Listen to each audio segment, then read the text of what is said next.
since I didn't get this the other day, I'm just going to work it up that one.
You can see how much plays in that bucket there. It's quite a bit.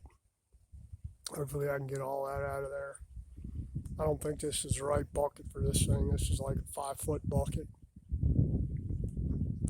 It's pretty heavy. Taxing this little loader bit quite a bit.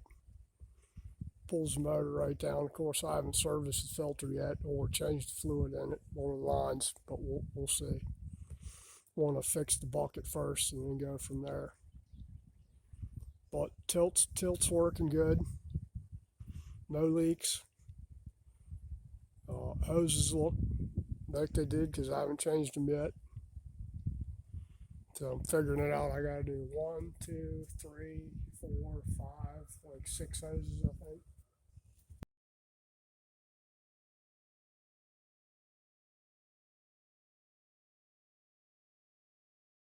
This one over here that feeds up to the control panel, this big thick one here, I'll replace that one too.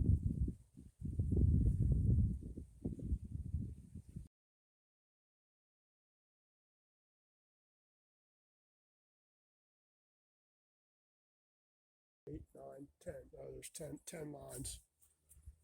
10 lines plus the 2 big ones, the 2 big feed lines off the loader body. We're worried about the bucket first. You can see the pen in here is just it's just wobbling around like crazy. One on both sides are. And these ones here are fine enough. That one's tore up. And these ones up here at the top, like I said, or the cylinders attached to the loader frame up here, they're loose too. Not as important, but still important. All the rest of these are pretty tight as far as these side ones go for the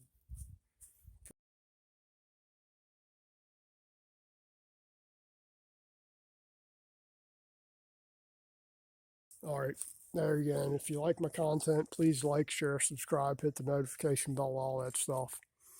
And probably doing, well, not probably, I am doing the farm all tomorrow, driving up there to do that, and maybe Wednesday. Depends on how far I get tomorrow. I just have to replace the manifold bolts, studs. Bolt the manifold back on, the exhaust, the air box. Probably clean the points. Battery was already charged. And get it going. All right. Thank you. That's enough.